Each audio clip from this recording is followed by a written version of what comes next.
We have to stop making videos about how much the second story sucks. Please. I mean it. Why? From the fact that it's a waste of time, to the fact that we're inadvertently promoting a shitty channel, I have a lot of reasons. The Second Story is a YouTube channel with 120,000 subscribers, owned by author Hillary Lane. As far as I can tell, she has no credentials, educational nor professional, unlike other female middle-aged owners of popular writing channels like Alyssa Matizek, whom you may remember from my head-hopping video. I think Alyssa is a slop tuber and a grifter, but at least she's a professional editor, and she does give decent feedback on individual projects. She has a few videos that are her reactions to her subscribers' manuscripts, and I think they're a useful insight into how a traditional publishing house editor might react to your story. Hillary, by contrast, is more of a know-nothing that is openly resentful of know-somethings. Seriously, she doesn't know anything. Let's look through her About page on her Substack. My name is Hillary Lane. I'm a writer and lifelong student of literature and history. I was born and raised in a strange, mythical time before the internet, and so, books were how I occupied myself. Books and writing. This is a fragment. It should be in this previous sentence. I had the extraordinary good fortune to be taken into the educational care of several brilliant minds who taught me not what to think, but how to think. As such, my upbringing was both highly unusual and very fruitful. By the time I graduated from high school, I had already seen a great deal of our beautiful nation, and so, I spent some time in Europe familiarizing myself with the old world of my people. Time in Europe. Yeah, I think we need a comma here. As an American, the notion of ancient roots can be somewhat difficult to comprehend, but I could not help but notice that such ancientness seemed to be slipping out of view. In America, probably. Nevertheless, in Europe, and in the strange, ancient environment of my upbringing, I found a love for things that are not so much old as they are timeless. This adjusted my previously broad interests, and I began to focus my study on history and mythology. This should not be two sentences. This should be a comma and this should be lowercase. While pursuing my own fiction writing. I am frequently asked where I learned about what I know and talk about in my videos. The answer, broadly, is life and books. This is a fragment, should be in this sentence, is life and books. We don't need any punctuation here. I did not go to college, actually no, that's fine. I did not go to college and opted instead to travel and teach myself. Everything I know, I've taught myself. It has taken a long time, and it has been a lot of work, but every inch of it was worth it. We need a comma here because this is an independent clause. It's fine that there isn't one here because opted instead to travel and teach myself is a dependent clause. I believe in the power and responsibility of storytelling in the formation of cultures, civilizations, and individuals. After all, we are what we read. Writers and storytellers have an obligation not just to entertain, but also to illuminate. Stories are not just the lifeblood of a people, they are also our nourishment. I think we, as a society, ought to look more closely at how we're choosing to nourish ourselves.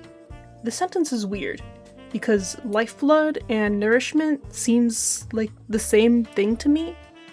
Like, your blood is what carries nutrition around to all of your cells, right? Or is lifeblood, she means it's like the DNA of a people, like it's hereditary. And nourishment, it means how they develop your mind. Either way, I think... yeah, it's too similar to me. I currently live in a quiet part of beautiful America with my husband and daughter, and some 8 billion books. This is a fragment. If you would like to read my current novel, this needs a comma, The Blueprints, you can find it here. We need a comma here because she only has one current novel. If she had multiple, then you wouldn't need a comma here. You guys should take with a grain of salt anything that comes out of a so-called writing scholar's mouth, if she doesn't even know basic comma rules. This About Me page is as professional as the unedited manuscripts that I see from randos on Discord. I have to send the same 3 reference pages of comma rules that I see like 80% of the time that I edit somebody's story. And sometimes these randos don't even speak English fluently. If I weren't so respectful of their privacy, I'd prove how similar the mistakes that they make are. Also, this is her opportunity to talk about those life experiences that have qualified her to speak authoritatively on writing. For example, she could tell us that she was in the military, and now she knows a lot about firearms, foreign affairs, and human psychology under extreme conditions. She doesn't do this. Maybe someone hasn't told her to? It's really a missed opportunity. Let's move on to her favorite books list. Part 1 includes The Brothers Karamazov, Lavros, The Name of the Rose, Jorge Luis Borges's short stories with The Library of Babel and Tlon Ughbar Orbis Tetris, singled out, The Gods of Pagana, Lord of the Rings, and The Silmarillion. The first thing I notice is that all of these that I recognize are very highbrow famous classics. The second thing I noticed is that all of these are quite modern books. For someone that claims to love the so-called ancient, or rather timeless, the selection is very timely. Specifically, the oldest book, Brothers Karamazov, started publishing in 1879, and Lavros, the youngest, was published in 2012. The rest were published in the 20th century. The third thing I noticed, once I started reading what Hilary had to say about each book, is how little she has to say about the books themselves. She'll glaze the book and the author, but she doesn't actually explain what the book is about, except for The Gods of Pagana. Actually, her long post on The Name of the Rose is barely even about the book, but rather how her dad got into and she got out of a cult. Of course, she does connect her story to the book, but she says nothing about the plot, only how the Watson character, the clueless innocent Adso, was relatable to her. Perhaps she kenned him, so to speak. Usually a book review will give a summary of the book. Instead, Hilary summarizes the dynamic between 2 characters. Close, but not quite. And honestly, it's not entirely convincing that she read and understood the book. Eco, the author of Fascism, has really diverse works, and is steeped in postmodernism, especially with The Name of the Rose and the Eco book that I've read, travels in hyperreality, which is about tourist attractions from the middle of nowhere, USA. It's meaningful to explain how the book affected me, but that's not enough. The discussion of the book should also put it into context in history or culture, or convince the readers to check out the book. Hilary just yaps about herself. And I'm not saying that I'm convinced she hasn't read the book, or that The Name of the Rose is irrelevant to her getting out of a cult. After all, it promotes tolerance and skepticism to religious dogma. My point is more that she doesn't seem to know how to write a useful book review. Relatedly, if this list of books is LLM generated, she probably hasn't generated a review or summary. The grammar is actually too bad for it to be GPT. The books here are so related to one another, especially The Name of the Rose and The Library of Babel, and similar that they don't seem LLM. More so like an expression of taste. You guys can argue with me on this. I'm no authority. Next, let's go over the second story, the YouTube channel. Unless she's hidden older videos, Hilary started a mere year ago, with her negative review of Oppenheimer. This video is nearly an hour long and has 53,000 views. Impossible numbers for her first video? I don't know, honestly. This video is really standard. She starts by going over basic storytelling principles, like balancing number of characters with narrative complexity, and Nolan's style of including non-linear narratives. Still, you can see bits of her anti-intellectualism even in these normal bits. She says that the tertiary timeline is filmed in black and white for no particular reason, and that the dispersal of the timelines are random, without really justifying her conclusion. Still, if you take these facts for granted, her thesis makes sense. After watching the first 20 minutes, I don't really disagree with anything she said. Granted, I haven't seen Oppenheimer, so I might disagree with her premises or her conclusion, but her argument itself is valid. She's also not making any overly strong, unqualified claims, really.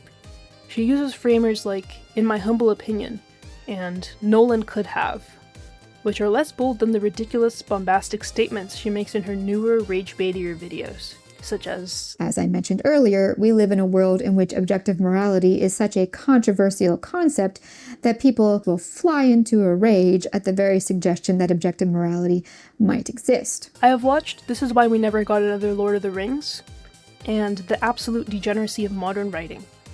And I watched Anthony Gramuglia react to Her Modern Villains Are Pitiful and Impotent.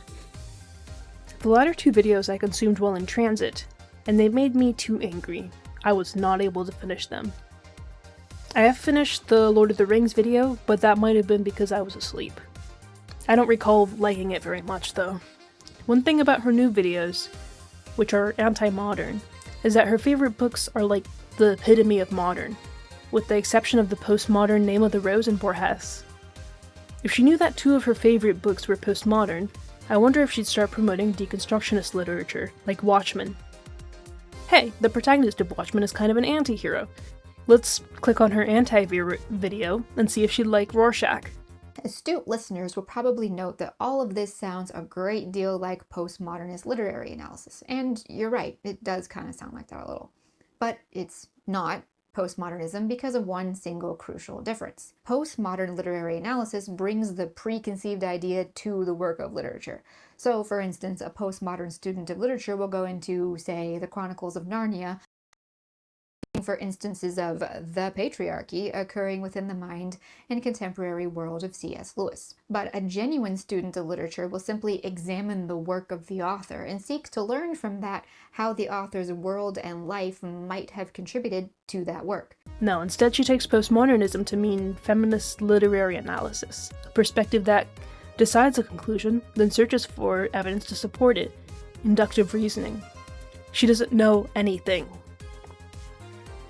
Postmodernism is doubting the objective, anti-enlightenment sentiment, parody and pastiche. Hillary Lane is a grifter. Her videos are intentionally inflammatory and slanderous because she knows that drives engagement. You know that joke about the fastest way to get someone to explain something properly on the internet is to explain it wrong and then wait for someone to correct you? People just can't resist correcting others, asserting their superiority to others. Hillary wants you to try. She wants you to try and prove her wrong in her comments section. I commented on her women's literature video, telling her her attempt at neuroscience was just unsourced word salad, and she responded to me within a few hours. She wants you to put her face on your thumbnail. She has a recognizable orange bob. It's great for business. It's pretty clear to those of us that are educated that Hillary isn't principled. That's why she contradicts herself so much. She's both for and against postmodernism. She's both a moral constructionist and a moral objectivist. She performs feminism by saying his or her, but she's also a gender essentialist that sees women as too delicate to handle erotic literature. How do we respond to grifters? We take away their fuel. We report them, deplatform them, and ignore them. We don't try to engage in dialogue with them. They're vampires. Their goal isn't to be rational or to live up to some ideal. It's to make money. Giving her attention isn't just pointless, it's counterproductive. One thing that's consistent with her is her devaluing higher education and intellectual institutions. She must be happy that humanities departments across the country are getting fucking bitch-slapped and gutted.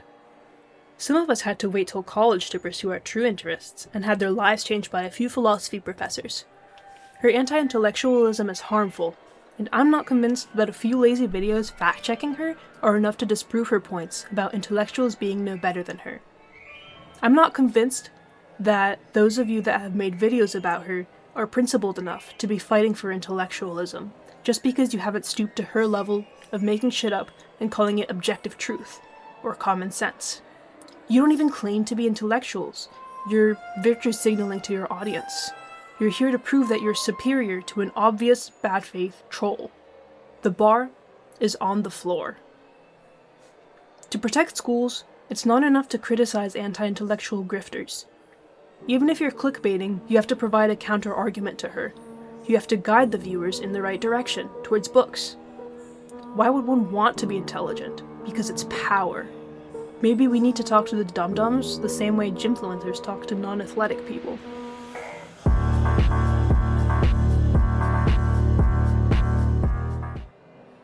We need to get people to read nonfiction. With the democratization of information, at least in the global north, there are too many confident idiots spreading misinformation on the internet. It's not enough to correct Second Story. If you really care about the state of the world, you need to convince the audience to educate themselves. Obviously, the problem isn't that she's uncorrected or uncritiqued. Anthony Muglia can crank out videos rapid fire by just recording himself reacting to her. This isn't what we need, though. We need the public to act. We need a few thousand of the hundreds of thousands of self-righteous jackasses watching Crimes New Romans videos to crack open a book, or to start writing their own book already. A bunch of the comments I read aren't really responses to Crimes' video, but rather their reaction to Hillary's videos that they felt emboldened to share after seeing somebody already agree with them. These people aren't motivated to do anything. They already agree with you. They already hate Second Story. They aren't looking to be challenged. They're not intellectuals. Their brains are asleep. You need to wake them up.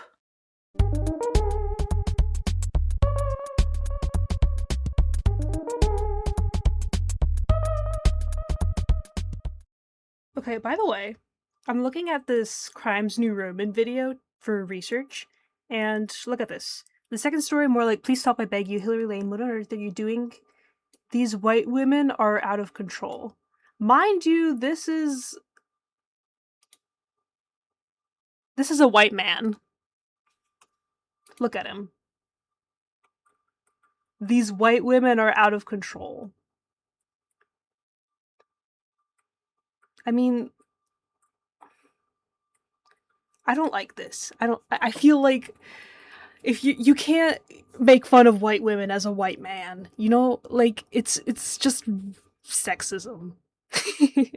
And I mean, I don't take it too seriously. Like we all laugh a little bit. You know, play the world's smallest violin for white women, but come on, like when it's coming from somebody who's not like a person of color, I feel like it completely loses the critical context that it's supposed to have. Like, is he actually making a criticism about how her whiteness is shielding her from accountability? Because that's what it means when we talk about white women. We talk about how they're able to get away with stuff that women of color are not able to get away with because they're held to much higher standards. They're pushed out of spaces for smaller offenses. And is he just making fun of her because for being a white woman, for being a conservative? That's kind of like a problem that I have with these sorts of people. Like, they're the types of people who are liberals because they see it as them being superior. Like, he sees himself as superior to this crazy, out of control white woman. He's of course an enlightened white man, liberal with tattoos, by the way, reads feminist literature.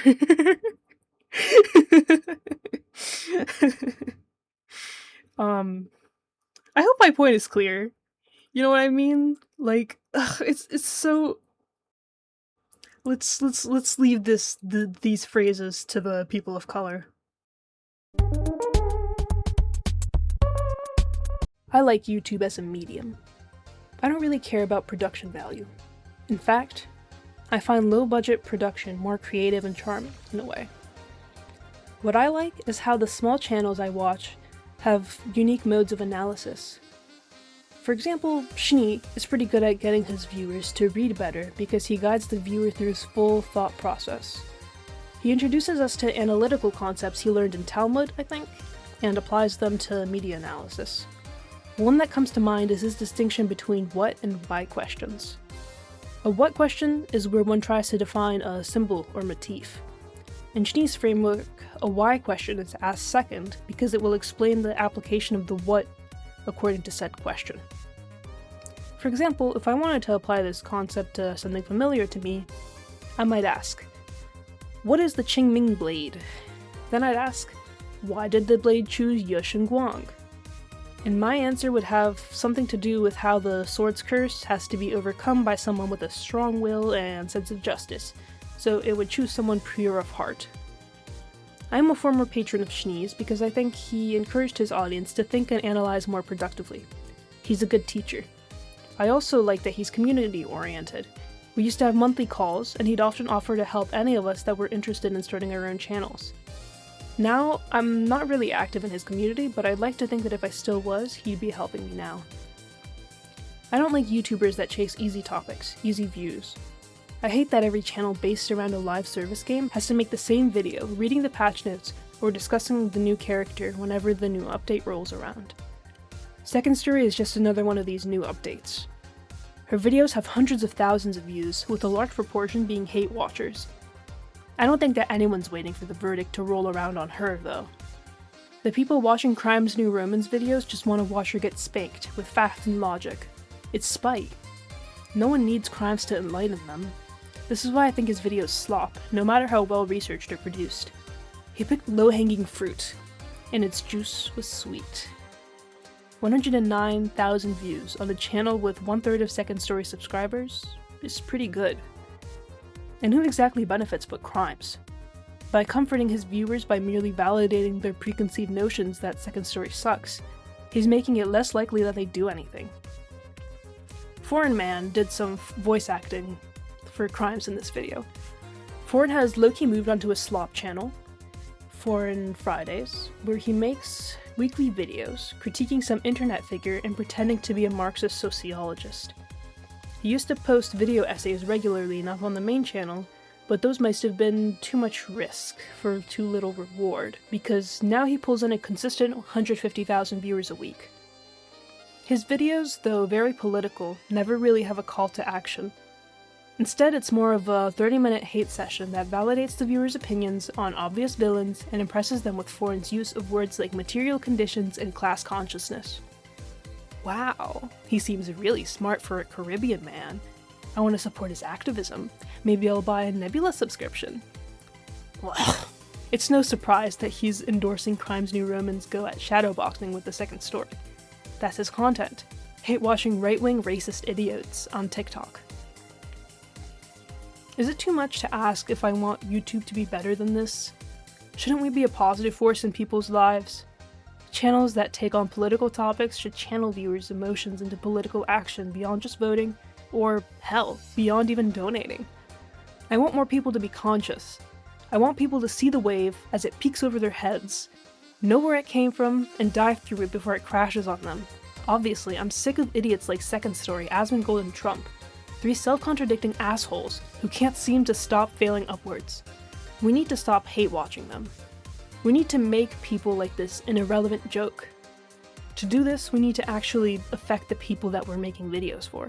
Every video should be personal, wise, motivated, not just well-researched and well-produced.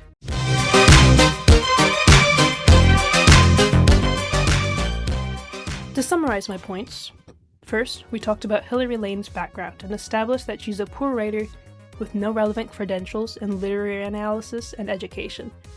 Not even unofficial ones that you can spin into relevant experience. Then, we answered the question of how we handle grifters. We ignore them because making videos about them and commenting on their pages drives extra engagement their way and earns them more money. Finally, we talked about what YouTubers should offer to their audience. Namely, new modes of analysis and critical thought that will make them permanently smarter, not just emotional validation and catharsis by being mean to someone the audience doesn't like. I hope you learned something. I hope you enjoyed. Have an excellent snow week.